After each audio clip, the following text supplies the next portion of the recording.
تیری قدرتوں کا شمار کیا، تیری وسعتوں کا حساب کیا، تو محیط عالم رنگ و بو، تیری شان جل جلالہ۔ آغاز کرتی ہوں اللہ کے بابرکت نام سے، جو بڑا مہربان اور نہایت رحم کرنے والا ہے۔ آپ سے التجا ہے کہ ایک بار درود پاک پڑھ لیجئے، اور اگر آپ ہمارے چینل پر نیو ہیں تو اس کو سبسکرائب کر لیجئے اور ویڈیو کو لائک اور شیئر کرنا نہ بھولیے گا۔ جزاک اللہ۔ ناظرین و سامعین، اللہ تعالیٰ کی رضا کا حاصل ہو جانا بہت بڑی کامیابی ہے کہ جس شخص کو اس کی رضا حاصل ہو جاتی ہے وہ دنیا و آخرت دونوں میں کامیاب ہو جاتا ہے۔ لہٰذا ہمیں بھی ایسے کام کرنے چاہیے جو رضائے الہی کے حصول کا ذریعہ ہیں۔ انہی کاموں میں سے ایک کام نیکی کی دعوت دینا اور برائی کے کاموں سے منع کرنا ہے۔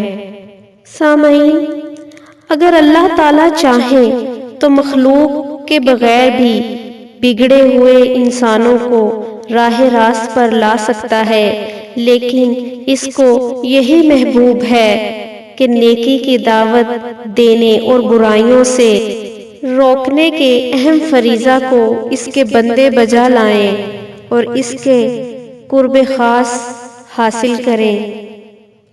ہر مسلمان بخوبی جانتا ہے کہ حضرت محمد خاتم النبیین صلی اللہ علیہ وسلم آخری نبی ہیں، لہٰذا آپ صلی اللہ علیہ وسلم کے بعد اس عظیم کام کی ذمہ داری امت محمدیہ پر ہے۔ پس ہر مسلمان پر اپنی قوت و قدرت کے مطابق نیکی کی دعوت دینا اور برائی سے منع کرنا لازم ہے۔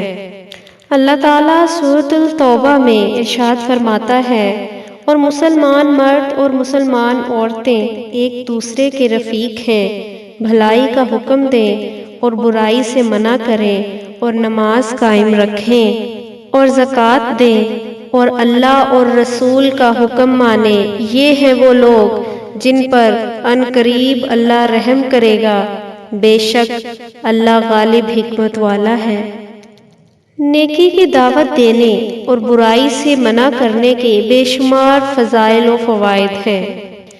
اس سے دنیا کا نظام قائم اور درست رہتا ہے، کیونکہ لوگوں کو فقط اللہ تعالیٰ کی عبادت کے لیے پیدا کیا گیا ہے، اور نیکی کی دعوت دینے اور برائی سے منع کرنے سے زمین اور اہل زمین سے مصیبت دور ہو جاتی ہے، اور اسی کام کے نہ کرنے کی وجہ سے پہلی امتوں کو عذاب دیا گیا۔ پہلی امتوں پر جب عذاب آیا تو عذاب نے تباہ و برباد کر کے انہیں جڑ سے اکھاڑ دیا۔ نیکی کی دعوت دینے اور برائی سے منع کرنے کی وجہ سے بلائیں دور ہوتی ہیں اور زمین والوں سے عذاب اٹھ جاتا ہے۔ سامعین، پس جس نے ہدایت کی دعوت دی اس نے اپنی دعوت سے مدد حاصل کی۔ ایسا نہیں ہے کہ اسی نے دعوت دین کا چرچا کیا کہ اگر وہ نہ ہوتا تو اس کا پرچار نہ ہوتا، اور ہر وہ شخص جس نے دین کی مدد کی بے شک اس نے دین میں اپنے لیے مدد حاصل کی۔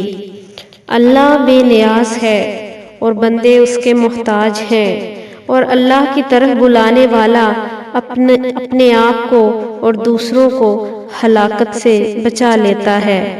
اور اگر دوسری جانب دیکھا جائے تو اللہ نے سورۃ المائدہ میں پچھلی امتوں کے ایک شخص کا قصہ بیان فرما کر امت محمدیہ کو ایمان کے اس عظیم شعبہ کو چھوڑنے سے ڈرایا ہے تاکہ یہ امت نصیحت حاصل کرے۔ خوش بخت ہے وہ شخص جو دوسروں سے نصیحت حاصل کرے۔ بنی اسرائیل پر سب سے پہلی بلا یہ آئی کہ ایک شخص پہلے دن دوسرے سے ملاقات کرتا تو کہتا، اے فلاں، اللہ سے ڈر اور جو تو کر رہا ہے اسے چھوڑ دے، کیونکہ یہ تیرے لیے جائز نہیں۔ مگر جب دوسرے دن اس سے ملاقات کرتا تو اسے نہ روکتا، بلکہ اس کے ساتھ کھاتا پیتا اٹھتا بیٹھتا۔ جب انہوں نے یہ ایسا کیا تو اللہ تعالیٰ نے ان لوگوں کے دل ایک جیسے کر دیے۔ ناظرین، پھر اللہ تعالیٰ قرآن مجید میں ارشاد فرماتے ہیں، لعنت کیے گئے وہ جنہوں نے کفر کیا بنی اسرائیل میں داؤد اور عیسیٰ ابن مریم کی زبان پر، یہ بدلہ ان کی نافرمانی اور سرکشی کا، جو بری بات کرتے آپس میں ایک دوسرے کو نہ روکتے۔